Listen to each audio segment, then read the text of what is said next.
हम दो ही भाई बहन थे, प्रताप और विनीता। और पिता के जाने के बाद अपने ही मकान की दीवारों में जैसे कई अनकहे राज बस गए थे। उन्हीं दीवारों के साए में विनीता की जिंदगी का सबसे खूबसूरत और रहस्यमय हिस्सा पनपा था, जिसकी भनक तक प्रताप को कभी नहीं लगी। वे कॉलेज के दिनों की बातें थीं, जब बरसात की हल्की फुहारों के बीच बस स्टॉप पर खड़ी विनीता की किताबें अचानक हवा से बिखर गई थी और उन्हें समेटने के लिए जो हाथ झुका वह हरिंदर का था। पहली नज़र में कुछ खास नहीं हुआ था, पर दूसरी बार जब लाइब्रेरी में दोनों एक ही किताब की ओर बढ़े और उंगलियां छू गई, तो जैसे विनीता के भीतर कोई धीमा संगीत बज उठा। हरिंदर की आंखों में एक अजीब सा आत्मविश्वास था। वो पैसे वाला था, अच्छे घर का लड़का था, पर उसके अंदाज में घमंड नहीं, बल्कि विनीता के लिए एक सच्ची दीवानगी झलकती थी। धीरे धीरे कैंटीन की चाय, लाइब्रेरी की खामोश मजे और कॉलेज के पीछे वाला गुलमोहर का पेड़ उनके राजदार बन गए। हरिंदर जब भी विनीता को देखता, उसकी आंखों में ऐसा सुकून उतर आता जैसे उसे अपनी मंजिल मिल गई हो। विनीता को हरिंदर पार्क में ले गया और वहां उन दोनों ने अपने दिल की बातों के साथ एक दूसरे के बहुत करीब आ चुके थे। इतना करीब कि उनकी खुद की सांसें एक दूसरे के अंदर जा रही थी। वे दोनों पहली बार उस पार्क में किस कर रहे थे और फिर ये तो रोज ही होने लगा था।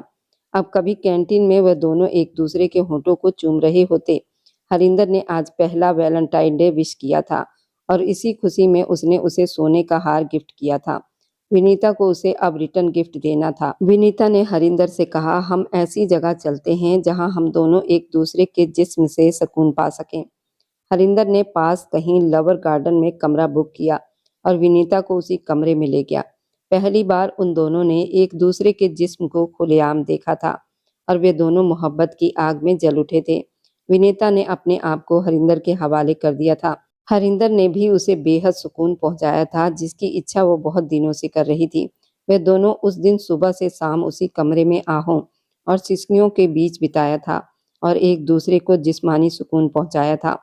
और इस कमरे में उन लोगों ने अपनी शादी की कसम खाई थी, वे दोनों किसी भी हाल में मिलकर रहेंगे, चाहे दुनिया कुछ भी कहता। कि मैं तुम्हारी हंसी पर तो अपनी सारी दौलत वार कर दूं। विनीता सचमुच उसकी बातों में खुद को किसी रानी से कम महसूस नहीं कर रही थी।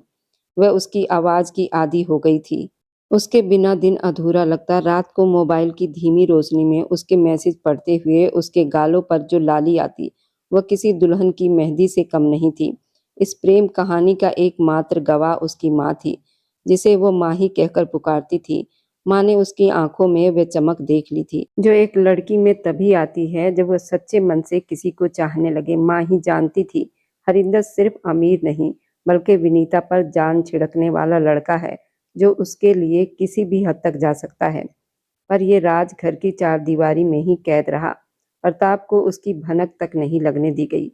वह ऐसा भाई नहीं था जो बहन पर पहरा बिठाता या उसकी आज़ादी छीनता, मगर माँ के मन में एक अनजाना सा डर घर कर गया था कि अगर बेटे को ये प्रेम कहानी पता चल गई, तो कहीं उसके मन में भी किसी के लिए चाहना जाग जाए और फिर वह भी अपनी मर्जी से जीवन साथी चुनने की बात न करने लगे। शायद यही कारण था कि माँ ने इस प्रेम को छुपाए रखा और जल्द से जल्द रिश्ते को नाम देने का फैसला कर लिया। सब कुछ इतनी खामोशी से हुआ कि प्रताप को बस इतना बताया गया कि अच्छा घर परिवार है, लड़का काबिल है और रिश्ता पक्का हो गया।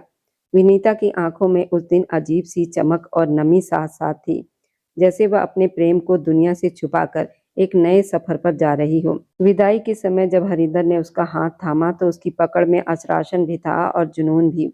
और विनीता ने महसूस किया, उसने सिर्फ शादी नहीं बल्कि अपने सपनों को हकीकत का रूप दिया है।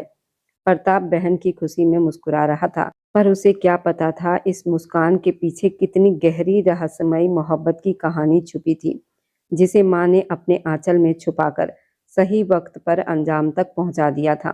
और इस तरह विनीता अपने ही घर से एक ऐसे प्रेमी की दुल्हन बनकर विदा हुई, जिसकी खुशबू लंबे समय तक उस अपने मकान की दीवारों में चुपचाप महकती रही।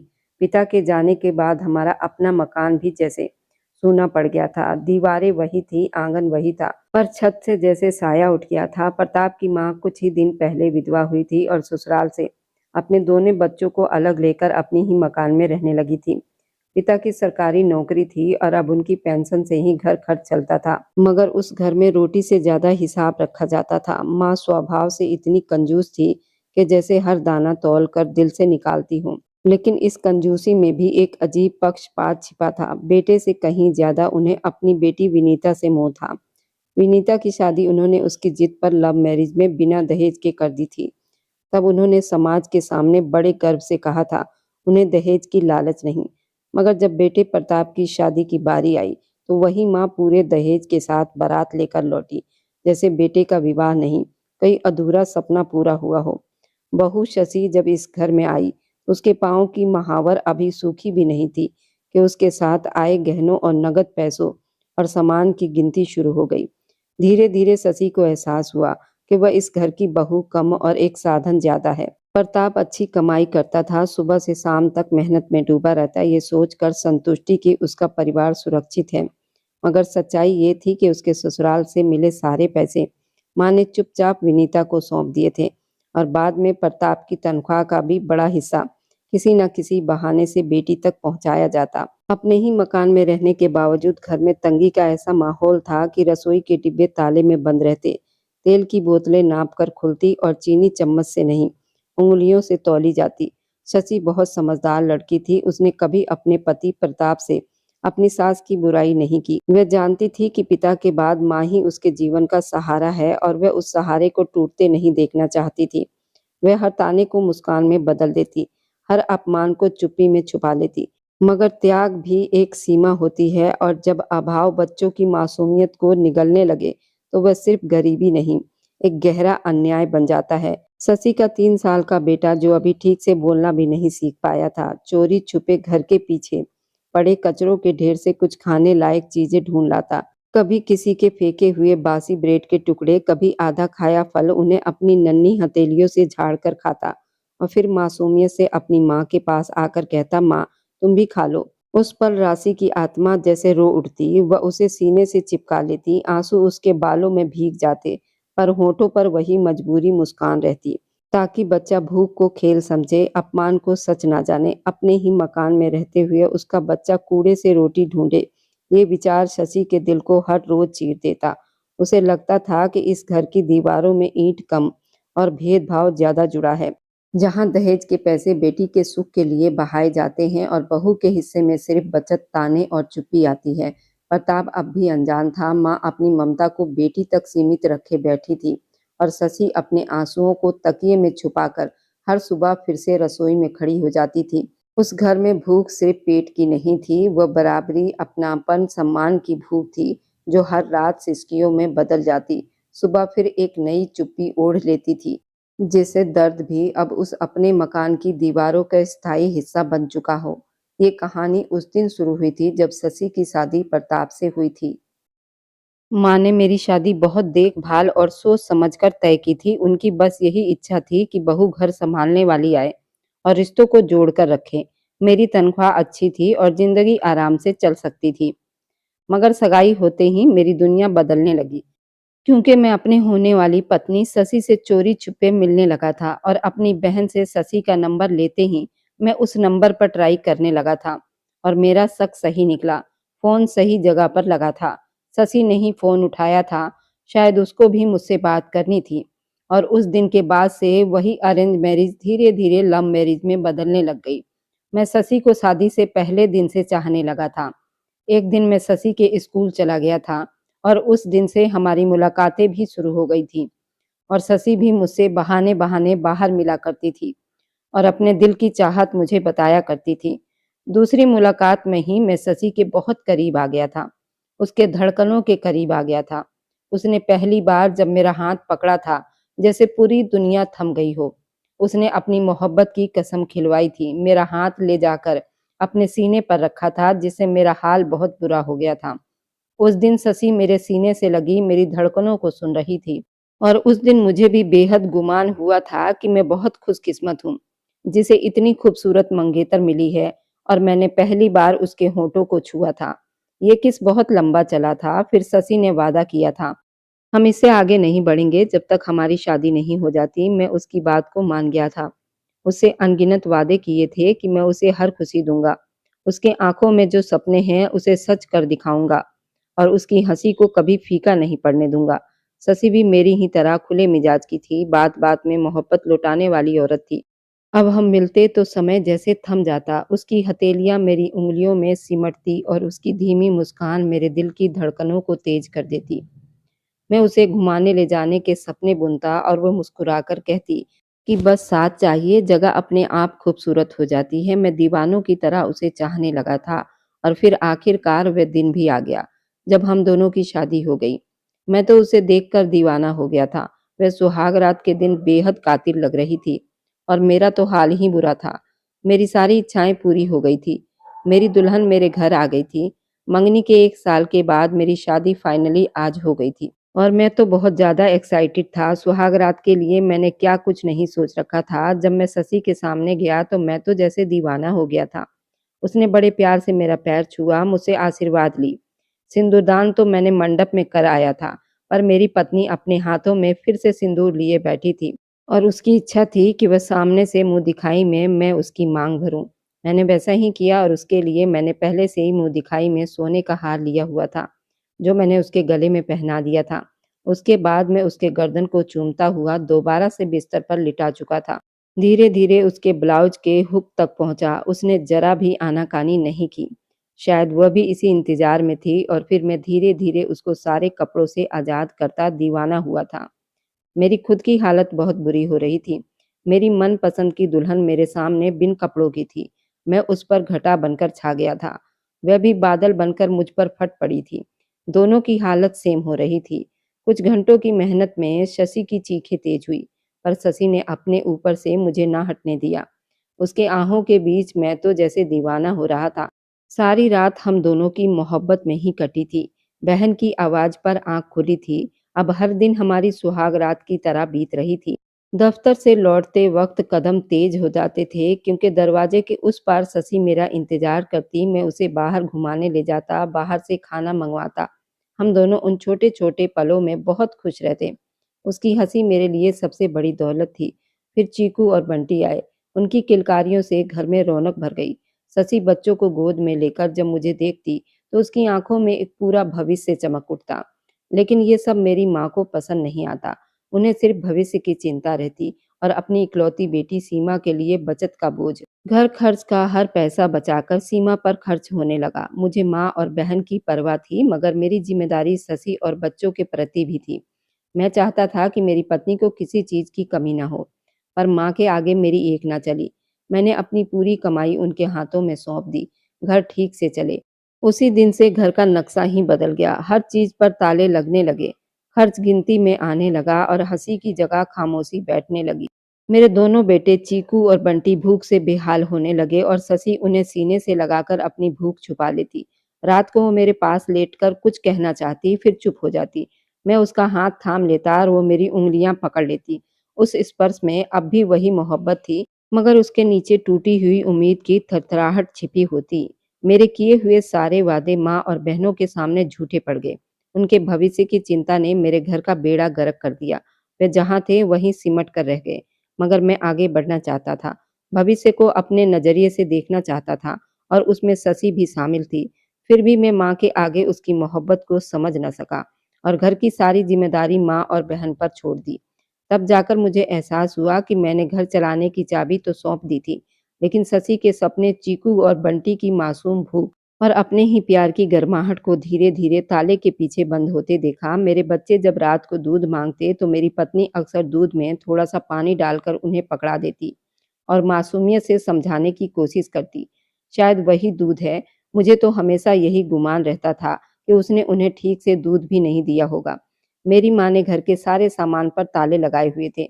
मैं भी हर महीने की पूरी कमाई उनके हाथ पर रख देता, क्योंकि वो हमेशा कहती थी कि घर का खर्च वही चलाती है। एक दिन शाम को काम से वापस आते हुए मेरी नज़र मोहल्ले के कचरे के ढेर पर पड़ी। मेरा दिल दहल गया जब मैंने देखा कि मेरा अपना बेटा वहीं से एक ब्रेड का टुकड़ा उठाकर मुझे देखते ही वह घबराकर बोला, पापा, पापा, मम्मी को बहुत भूख लगी है। और मेरा दिमाग जैसे सुन्न हो चुका था। उसे उठाकर मैं जल्दी-जल्दी घर की तरफ भागा। घर पहुँचते ही मेरा दूसरा छोटा बेटा नींद से उठा और रोते हुए बोला, मम्मी, मम्मी, भूख लग रही है, दूध दे दो ना। मेरी पत्नी एकदम घबराकर मेरी तरफ देखी और जल्दी से कहने लगी, हाँ हाँ देती हूँ, तुम बस लेट जाओ बेटा। मेरा बेटा मेरी तरफ देखने लगा तो मैंने उसे आवाज दी, आओ मेरे पास आ जाओ, दूध यहीं ले आओ, मैं खुद पिला देता हूँ। मैं उसे अपनी गोद में लिटा लिया तो वो हंसने लगा, शरारत करने लगा। 2.5 साल का था मगर बहुत ही तेज दिमाग और बातूनी समझदार था। वह खेल ही रहा था कि मेरी पत्नी भी चुपचाप पास आकर लेट गई।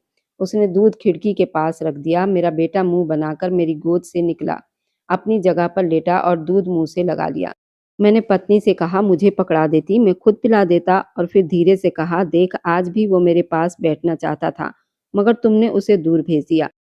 मेरी बात सुनकर वह हल्के से मुस्कुराई और बोली, उसकी जुबान तो मुझे भी लंबी लगती है, हर बात का जवाब पहले से ही सोच कर रखता है। तो क्या करूं, वह खुद दूध नहीं पी सकता क्या? फिर पीता है तो इतने नखरे क्यों दिखा रहा था? उसकी बात सुनकर मेरी हंसी निकल गई और मैंने शरारत से कहा, अच्छा तो महारानी, मेरी पत्नी तुम्हें क्या जलन हो रही थी? मेरी बात सुनते ही उसने आंखें नीचे कर ली, जैसे ढेर सारे शब्दों में कुछ कहना चाहती हो मगर हिम्मत नहीं जुटा पा रही हो। मैं धीरे से हंसते हुए बोला, आखिरकार अपने बेटे के साथ क्यों नहीं खेल सकता? मेरी बात सुनकर वह भी थोड़ा सा रूठने का नाटक करने लगी मगर मैं जानता था कि अंदर से वह नाराज नहीं थी, बस मेरे साथ बात ज्यादा बढ़ाना नहीं चाहती थी। अगले दिन मैं मामूली से पहले ही काम पर निकल आया। घर जाने से पहले मैंने अपनी तनख्वाह माँ के हाथ में रख दी और प्यार से कहा, माँ ये पैसे रख लीजिए, घर के सारे खर्च की जिम्मेदारी आपकी ही है। शशि को कुछ भी चाहिए हो तो मेहरबानी करके उसे भी दे देना। फिर मैं शशि की तरफ देखकर नरमी से बोला, शशि तुम्हें कुछ भी जरूरत हो तो बस माँ को बता देना। वे तीनों मेरी बात सुन रहे थे मगर जाते हुए मुझे शशि के चेहरे पर एक ऐसी उदासी दिखाई दी जो पहले कभी नजर नहीं आई थी। वो हमेशा हंसती रहती थी, आज उसकी आंखों में जैसे खामोश दर्द ठहर गया था। ऐसा दर्द जो शब्दों में नहीं उतरता, बस दिल में चुपचाप रहकर इंसान को हर रोज थोड़ा-थोड़ा मार देता है। मुस्कुराने वाली, सब कुछ बर्दाश्त कर लेने वाली औरत थी वे, जो मेरे हर दुख में चुपचाप शामिल रहती थी। हर मुश्किल में मेरा हाथ थामे खड़ी रहती थी, कभी मुझे अकेलापन महसूस नहीं होने देती थी। उसके चेहरे पर मायूसी की परछाई मैंने पहले कभी नहीं देखी थी। मगर उस दिन वो खामोश खड़ी थी, जैसे उसके दिल के भीतर कुछ टूट गया हो। पूरा दिन मेरा मन काम में नहीं लगा। शशि की वो बुझी हुई आंखें बार-बार मेरे सामने आती रही। मैं सोचता रहा कि आखिर ऐसा क्या हुआ कि उसकी वो खूबसूरत मुस्कान अचानक जैसे मुरझा गई। क्या ये इसलिए था कि मैंने फिर से पूरी तनख्वाह माँ के हवाले कर दी थी? शायद उसने यही समझ लिया हो कि अब मेरे पास उसके लिए कुछ भी नहीं बचा। लेकिन उसे क्या पता था कि मेरे पास बोनस के कुछ पैसे जमा थे और मेरा इरादा था कि आज उन्हीं पैसों से उसे खुश कर दूं। उसे बाहर घुमाने लेकर जाऊं, उसकी पसंद की चीजें दिलवाऊं। बहुत साल बीत गए थे, मैं उसे कहीं लेकर भी नहीं गया था। शायद वह भी यही उम्मीद लगाए बैठी थी कि आज मैं उसे बाहर लेकर जाऊंगा। मगर तनख्वाह माँ को देते देखकर उसकी वो उम्मीद बुझ गई होगी। ये सब सोचकर मैंने फैसला कर लिया कि आज मैं जल्दी घर लौटूंगा और शशि का दिल साफ करूंगा। उसे एहसास दिलाऊंगा कि वो मेरे लिए कितनी खास है। जब मैं घर पहुंचा तो मन कहीं और ही उलझा हुआ था। शशि घर के कामों में व्यस्त थी, वॉशिंग मशीन चला रही थी और वह कपड़े निकालकर तह लगा रही थी। मुझे देखते ही उसके चेहरे पर मेरे आने की खुशी झलक उठी। वह हैरानी और खुशी से बोली, अरे आप इतनी जल्दी आ गए, लगता है आज काम जल्दी खत्म हो गया। मैं मुस्कुराकर बोला, हाँ बस सोचा कि कुछ वक्त अपने घर वालों को भी दे दूं। तुम जल्दी से अपना काम निपटा लो और फिर तैयार हो जाओ। आज मैं तुम्हें शॉपिंग पर लेकर जाऊंगा और हाँ, खाना भी बाहर ही खाएंगे। आज तुम्हें कुछ पकाने की जरूरत नहीं। शशि के चेहरे पर ऐसी खुशी दौड़ गई जैसे बरसों बाद उसे उसकी मनपसंद चीज मिल गई हो। उसने धीरे से सिर हिलाया, आंखों में जैसे भगवान का धन्यवाद झलक रहा था। मेरी बातें सुनकर और मेरा बदला हुआ अंदाज देखकर वह जैसे खिल उठी। खुशी में और तेजी से घर के काम निपटाने लगी। मुझे भूख कुछ ज्यादा ही लग रही थी, इसलिए मैंने नरमी से कहा, शशि कुछ खाने को हो तो दे दो यार, फ्रिज में फल फ्रूट हो, जूस हो तो बना दो। मेरी बात सुनकर वह जैसे चौंक गई, घबराकर बोली, अरे हाँ बस अभी बनाती हूँ, पहले ये थोड़े से कपड़े धो लूं। मैं चुपचाप सिर हिलाकर चारपाई पर लेट गया। वो मेरे सामने खड़ी होकर काम करती रही, हर काम बड़ी समझदारी और सलीके से करती रही। मगर वक्त गुजरता गया और वह जूस लाना भूल गई। मेरी भूख और प्यास दोनों बढ़ती जा रही थी, गला सूखने लगा था, दिल चाह रहा था कि जल्दी कुछ मिल जाए। कुछ देर बर्दाश्त करने के बाद मैंने फिर आवाज दी, शशि देख लो, जूस बना दो या कोई फल ही हो तो दे दो, सच में बर्दाश्त नहीं हो रहा। वह जल्दी बोली, बस बस ये कपड़े समेट कर रख दूं, फिर से आती हूँ। और फिर से काम में लग गई, जैसे मेरी बात की उसे कोई जल्दी ना हो। उसने सामने घर का एक एक काम पूरा कर लिया। उसके बाद अपने कपड़ों की तैयारी में लग गई। बालों में कंघी की, दुपट्टा ठीक किया, जैसे बाहर जाने की खुशी उस पर पूरी तरह सवार हो गई हो। मगर हैरानी की बात ये थी कि अब तक उसने मुझे खाने को कुछ भी न दिया था। मेरी भूख धीरे-धीरे गुस्से में बदलने लगी। दिल में ख़्याल आया कि ये कैसा व्यवहार है, पति कब से भूखा बैठा है, 2 बार कह भी चुका है, फिर भी उसे जैसे कामों और शॉपिंग की तैयारी की ही पड़ी है। मेरा दिल अचानक भारी-सा हो गया। मैंने खुद को सँभालते हुए कहा, "शशि, मुझे कुछ खाने का दोगी या नहीं? क्या हर चीज़ तुम्हें मुझसे ज़्यादा ज़रूरी लग रही है?" मैं बिस्तर से उठ बैठा और थके हुए गुस्से भरे शब्दों में बोला, "अगर मालूम होता कि जल्दी आने का इनाम भूखे-प्यासे बैठे रहना होगा, तो मैं ऑफ़िस में ही बैठा रहता। कम से कम वहाँ कुछ खा तो लेता।" मेरे शब्दों में गुस्सा नहीं, बल्कि दिन भर की थकान, भूख और भीतर का टूटा हुआ दर्द घुला हुआ था। क्योंकि दोपहर से मैंने एक निवाला तक मुँह में नहीं डाला था। भूख और प्यास अब बहुत तेज़ लगने लगी थी। मेरी बात सुनते ही शशि के चेहरे पर झट से शर्मिंदगी छा गई। वह धीमी और टूटी हुई आवाज़ में बोली, "मैं अभी आपको कुछ खाने को दे देती हूँ, बस माँ आ जाए। मैंने अभी बंटी को भेजा है, उन्हें बुला लाए।" ये सुनते ही मेरा सब्र जैसे टूट गया। गुस्से में मेरे मुँह से निकल पड़ा, "मेरे खाने की ज़रूरत माँ से क्या संबंध है? शशि, तुम मेरी पत्नी हो, मेरे खाने-पीने का ख़्याल रखना तुम्हारी ज़िम्मेदारी है। माँ आकर मुझे क्या खाना खिलाएगी? पहले भी तो खाना तुम ही बनाती थी।" मेरा गुस्सा बढ़ते-बढ़ते हाथों तक पहुँच गया था। मैं बिस्तर से उठा और बोला, "रहने दो, मैं खुद ही जाकर कुछ खा लेता हूँ। भूख अब बर्दाश्त नहीं हो रही थी।" ये कहते हुए मैं सीधे किचन की तरफ बढ़ा। शशि घबराकर जल्दी से मेरे पीछे ही आई थी और मेरा बाजू पकड़कर रोकने लगी, "नहीं, नहीं, आप किचन में मत जाइए। मैं खुद लेकर आ जाती हूँ, प्लीज़।" लेकिन अब मेरा धैर्य जवाब दे चुका था।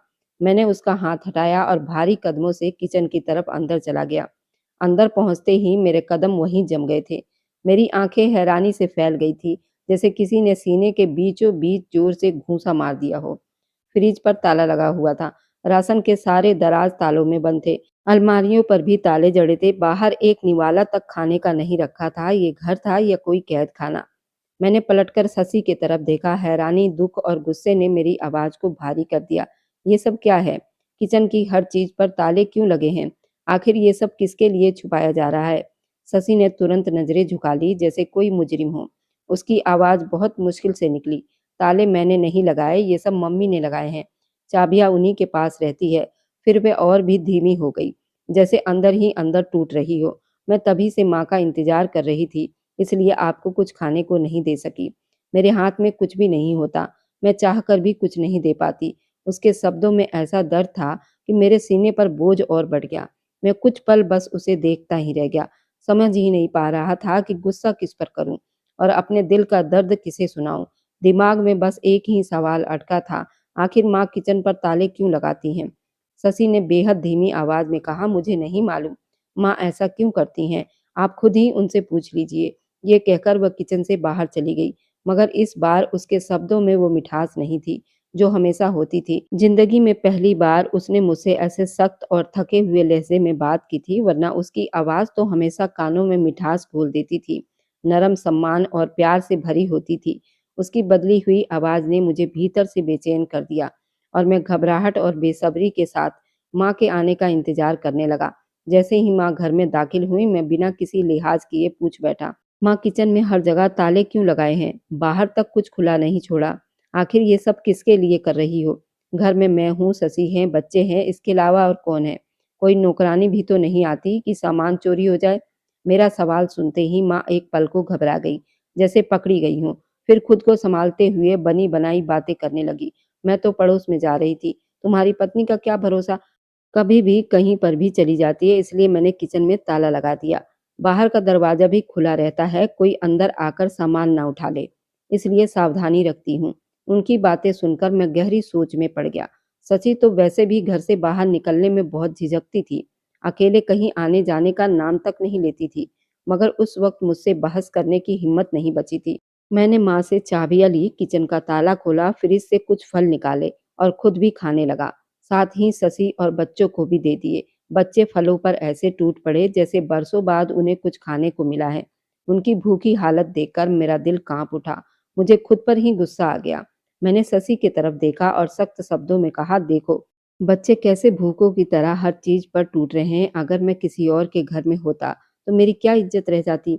ऐसा लग रहा है जैसे इन्होंने पहली बार फल देखे हों। शशि ने तुरंत नजरें झुका ली। उसके चेहरे पर शर्मिंदगी, थकान, बेबसी साफ दिखाई दे रही थी। वो बहुत धीमे स्वर में बोली, आप फिक्र मत कीजिए, दोबारा आपको शिकायत का मौका नहीं दूंगी। उसके शब्दों में छुपा हुआ दर्द और चुपचाप सहने वाली मोहब्बत थी, जिसे उस पल मैं पूरी तरह समझ नहीं पाया था। मगर बच्चों की भूखी आंखें और शशि की टूटी हुई खामोशी ने मेरे दिल में गहरा सवाल छोड़ दिया था। मैं चुपचाप सिर हिलाकर उसकी बात मान गया था। आज दोपहर में दफ्तर से कुछ पहले घर लौट आया था, मगर दिल के अंदर एक अजीब सी बेचैनी ने मेरे पूरे मूड को बिगाड़ दिया था। मन बिल्कुल नहीं कर रहा था कि मैं शशि को लेकर शॉपिंग के लिए बाहर जाऊं, लेकिन उससे किया हुआ वादा मुझे खींच कर ले गया था। मैं जानता था कि अगर मना कर देता तो उसकी आंखों में जो उम्मीद चमक रही थी वो पल भर में टूट जाती। पूरे रास्ते बाजार की भीड़ में घूमते हुए भी मेरे दिमाग में बस वही दृश्य घूमता रहा, माँ का किचन में ताले लगाना, बच्चों का भूख से टूट पड़ना और शशि का बेबस चेहरा। जितनी कोशिश करता उतना ही मन उन बातों में उलझता चला जाता, जैसे कोई बहुत बड़ी सच्चाई मेरी आंखों के सामने होते हुए भी उसे देख नहीं पा रहा हूँ। ये एहसास मुझे अंदर से खाए जा रहा था। रात को जब हम घर लौटे तो शशि और बच्चे बेहद खुश थे। उनकी हंसी, उनकी मासूम सी खुशी देखकर कुछ पलों के लिए मेरा दिल भी हल्का हो गया। लगा जैसे जिंदगी अभी अभी सांस ले रही हो। दरवाजे पर पहुंचते ही देखा कि माँ हमारा इंतजार कर रही थी। उनके चेहरे पर आज एक अजीब-सी खामोशी थी, जैसे दिल में बहुत कुछ दबा हो, मगर बाहर आने का रास्ता ना मिल रहा हो। मैंने बाहर से लाया हुआ खाना उनके सामने रखा। उन्होंने चुपचाप 2 निवाले लिए और फिर नरमी के साथ मगर भारी आवाज़ में बोली कि बहुत थके हुए लगते हो। जाओ आराम कर लो और बिन वजह खर्च कम किया करो। ज़माना महँगा है, बच्चे आज छोटे हैं, कल बड़े भी होंगे, तो ज़िम्मेदारियाँ बढ़ेगी। अब शादी को भी काफ़ी वक़्त हो गया है। हर वक़्त अपनी पत्नी के नखरे उठाना ठीक नहीं। उनकी बातें शशि के सामने ही कही गई थी और मुझे ऐसा लगा जैसे किसी ने उसके सम्मान को बिना आवाज़ के कुचल दिया हो। मैं कुछ कह नहीं सका और चुपचाप कमरे की तरफ चला गया। कमरे में पहुंचा तो देखा शशि बच्चों को सुलाने में लगी हुई थी। छोटा सा बच्चा दूध मांगकर रोने लगा तो वह तुरंत किचन की तरफ भागी। बच्चे की रोने की आवाज़ से बेचैन होकर मैं भी उसके पीछे चला गया। दरवाजे पर पहुंचकर ठिठक गया। शशि बड़े सुकून से बर्तन धो रही थी, जैसे दुनिया में कोई परेशानी ही ना हो। उसने मुझे नहीं देखा था। तभी मैंने अपनी आँखों से देखा कि वह दूध में पानी मिला रही थी। ढक्कन रखते ही मेरी नज़र उस पर पड़ी तो वह चौंक गई और घबराकर बोली कि आप कब आए? आवाज़ क्यों नहीं दी? मैंने ज़बरदस्ती मुस्कुराकर कहा कि अभी आया हूँ। चीकू बहुत रो रहा था। वह जल्दी से दूध लेकर कमरे में चली गई और बिना कुछ कहे उसका पीछा किया। शशि ने चीकू को चारपाई पर लिटाया। उसके नन्हे हाथों में गिलास थमाया। वह बच्चा बिना किसी जिद के, बिना किसी शिकायत के पानी मिला हुआ दूध पीने लगा। उस पल मेरा दिल जैसे बैठ सा गया। मुझे सब साफ दिख रहा था। ये कोई पहली बार नहीं था। ये रोज की कहानी थी। चीकू के चेहरे पर कोई हैरानी नहीं थी, कोई इनकार नहीं था, जैसे उसे इसी स्वाद की आदत पड़ चुकी हो। उस दृश्य ने मेरे सीने पर ऐसा बोझ रख दिया कि सांस लेना मुश्किल हो गया। उस पल मुझे समझ आ गया शशि चुपचाप कितनी लड़ाइयाँ रोज अकेले लड़ रही थी और मैं अब तक कुछ भी नहीं देख पाया था। वह रोज इसी पानी पर सो जाता। ये उसके लिए कोई नई बात नहीं थी, नई बात सिर्फ मेरे लिए थी, जो आज पहली बार आंखें खोलकर देख रहा था। और न जाने क्यों उस पल एक अजीब सा दर्द मेरे अंदर उतरता चला गया, जैसे मैं बहुत दिनों से अपने ही छत के नीचे होने वाली सच्चाइयों से बेखबर रहा हूँ। मुझे कुछ दिन पहले का एक किस्सा बहुत तेजी से याद आने लगा, जब बंटी जिद करके मेरे पास आकर बैठा था। उस वक्त भी शशि ने दूध खिड़की के पास ही रख दिया था, वह उसे मेरे पास लाकर नहीं दी थी। तब मैंने ज्यादा ध्यान नहीं दिया था, मगर आज वही बातें एक एक करके मेरे दिमाग में घूमने लगी। मेरा दिल अजीब सी बेचैनी से भर गया था। आखिर शशि बच्चों को पानी मिलाकर दूध क्यों पिला रही थी? बच्चों को वो पूरा आहार क्यों नहीं दे पा रही थी? ये सोच मेरे अंदर किसी खंजर की तरह चुपचाप धंसती चली जा रही थी। अगले दिन मैंने इरादा कर लिया कि मैं दफ्तर नहीं जाऊंगा। पूरा दिन घर को, उसकी खामोशियों को, उसकी मजबूरियों को गहरी नज़र से देखूंगा। मगर हैरानी की बात यह थी कि उस दिन दूध वाला आया ही नहीं। चाय भी डब्बे के दूध से बनी थी। रात आई तो फिर वही मामूली सा दृश्य। शशि ने चीकू और मेरे दोनों बेटों को दूध की जगह पानी थमा दिया और वे दोनों हमेशा की तरह चुपचाप पीकर सो गए, जैसे ये उनके लिए कोई मामूली बात हो। ये मंजर मेरे दिल को अंदर तक छलनी कर गया। मैं इतना कमाता हूँ, मैं अपने घर को चलाता हूँ, मेरी तनख्वाह भी अच्छी है, फिर भी मेरे अपने बच्चे दूध को तरस रहे थे, पानी को ही दूध समझकर पीते चले आ रहे थे और मैं इस हकीकत से बिल्कुल अनजान था। मेरे सीने में अजीब-सी घुटन होने लगी, ऐसा दर्द जो शब्दों में बयान नहीं किया जा सकता। उसी रात मैंने फैसला कर लिया कि अब मैं माँ से खुलकर बात करूँगा, शशि को अलग से खर्चा दिया करूँगा ताकि वो बच्चों के लिए दूध और फल ज़रूरी चीज़ें आराम से ले सके। मेरे दिल ने एक पल को ये भी सोचा कि शायद माँ ने दूध वाले को रोक दिया हो, क्योंकि कुछ साल पहले शशि उसकी शिकायत कर रही थी कि वह दूध में पानी मिलाता है। मैं चाहकर भी माँ के बारे में बुरा नहीं सोच सकता था। मैंने हमेशा उन्हें मोहब्बत और समझदारी और सख्ती के साथ घर चलाते देखा था। लेकिन मुझे क्या मालूम था कि मेरी आँखों के सामने माँ की ऐसी हकीकत आने वाली है, जिसे देखकर मेरी पूरी ज़िंदगी की विश्वास टूट जाएगी। ऐसी हकीकत जिसे जानने से पहले शायद मर जाना ही बेहतर होता। अब मैं अक्सर ऑफिस से जल्दी लौटने लगा। दिल में एक अनजाना सा डर बैठ गया था कि शायद मेरे घर में वो सब कुछ नहीं हो रहा जो मैं समझता आया था और शायद बहुत कुछ ऐसा हो रहा है जिसके बारे में मैंने कभी सोचा भी नहीं था। शशि अक्सर मजबूरी में फ्रिज का ताला खुलवाती, जल्दी से थोड़ा-सा दूध निकालती और बच्चों को दे देती और मैं इस हफ्ते खास तौर पर ये महसूस करने लगा था कि किचन के राशन वाले हिस्से में या फ्रिज में हर जगह ताला लगा रहता था और उसकी चाबी सिर्फ और सिर्फ माँ के पास होती थी। शशि के हाथ में घर की किसी चीज़ का कोई अधिकार नहीं था, ना कोई फैसला था। पूरा घर मेरी माँ के पकड़ में था, जहाँ हर दाना, हर खर्च, हर चीज़ उनके हिसाब से तय होती थी। यहाँ तक कि बच्चों के खाने-पीने पर भी एक अनकही पाबंदी थी, जैसे उनके पेट भर जाने से घर का राशन खत्म हो जाएगा। ठीक है, कंजूसी अच्छी बात है, भविष्य के लिए बचाकर रखना ज़रूरी है, लेकिन इतनी कंजूसी, इतना सख्त व्यवहार कि मेरे अपने बच्चे दूध देखकर भी तरस जाएँ। ऐसा भी क्या भविष्य की वर्तमान की भूख में बच्चों को जला दिया जाए? मेरे दिल में ये सारे सवाल चीख-चीख कर उठ रहे थे, मगर मेरी ज़ुबान गूंगी बनी हुई थी, क्योंकि माँ के सामने बोलने की हिम्मत मुझ में आज भी नहीं थी। मैं नहीं चाहता था कि मेरी वजह से उनका दिल दुखे। मैं आज भी उनके सामने वही डरा हुआ बच्चा बन जाता था। आखिरकार बच्चों के लिए मैंने एक नया तरीका निकाल लिया। शाम को दफ्तर से लौटते वक्त खुद दूध लेकर आता, रास्ते से फल भी ले आता और घर पहुंचते ही बच्चों के हाथ में थमा देता। धीरे धीरे मैं अपने ही घर में वह काम खुद करने लगा जो शशि को करना चाहिए था, मगर जिसकी इजाजत तक उसके पास नहीं थी। मैं अपने तरीके से घर के बिगड़े हुए हालात संभालने की कोशिश कर रहा था, लेकिन दिल के किसी कोने में अब भी एक टीस बाकी थी जो हर रात मुझे सोने नहीं देती थी। लेकिन फिर एक दिन ऐसा आया जिसने मेरी बर्दाश्त की सारी हदें तोड़ दी। वही दिन मेरी जिंदगी का ऐसा मोड़ बन गया जिसने मुझे अंदर तक बदल कर रख दिया।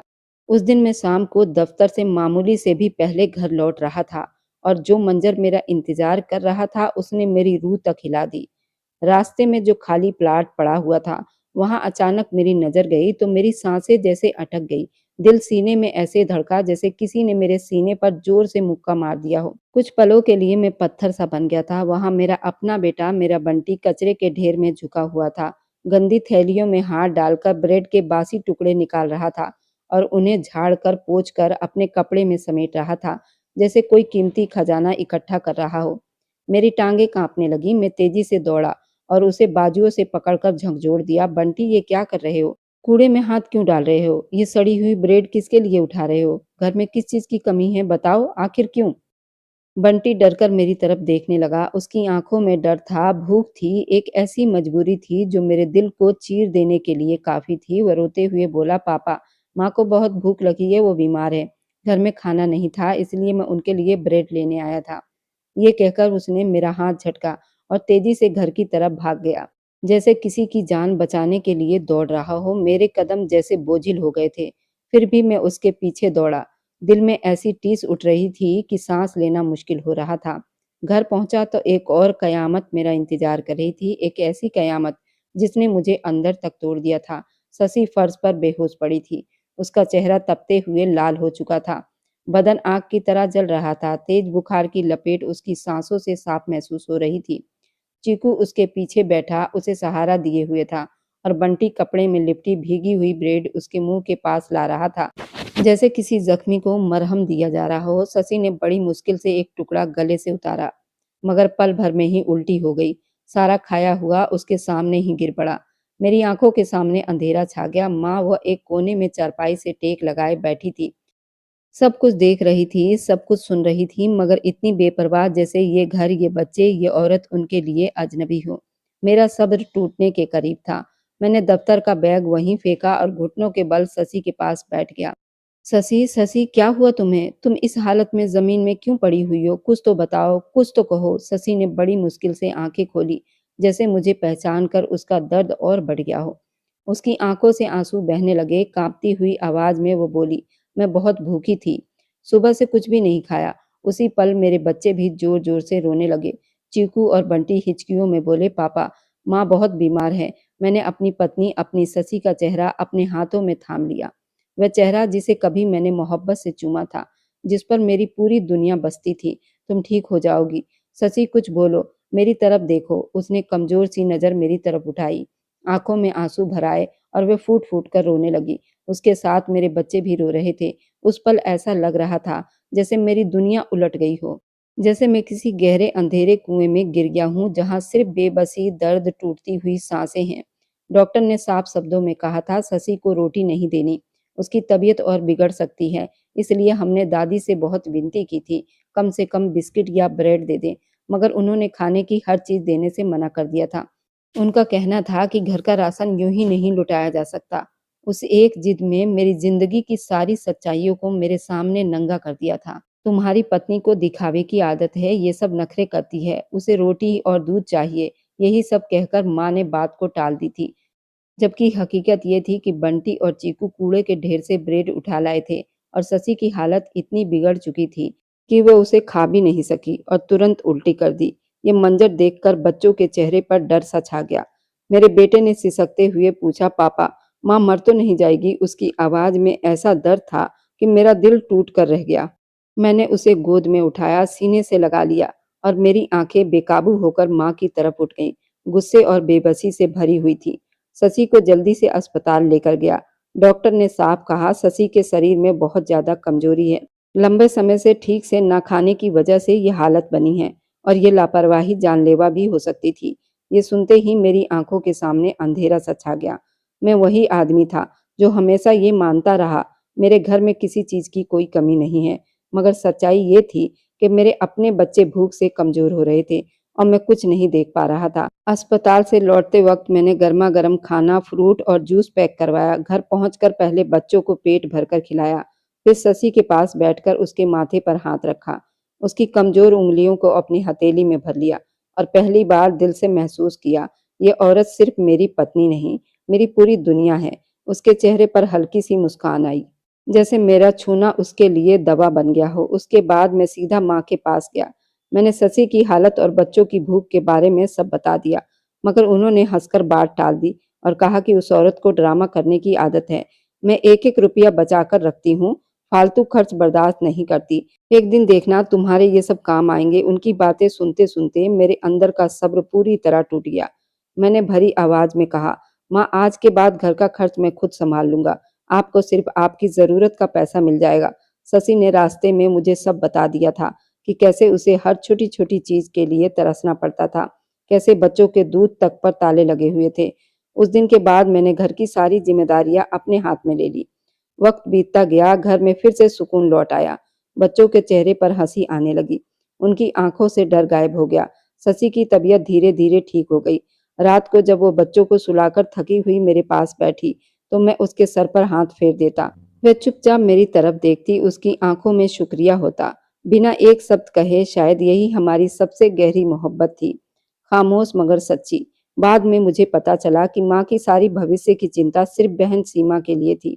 माँ सीमा के लिए पैसे जोड़ना चाहती थी, उसके आने वाले कल के लिए, और उसी डर में उन्होंने मेरे बच्चों का आज छीन लिया था।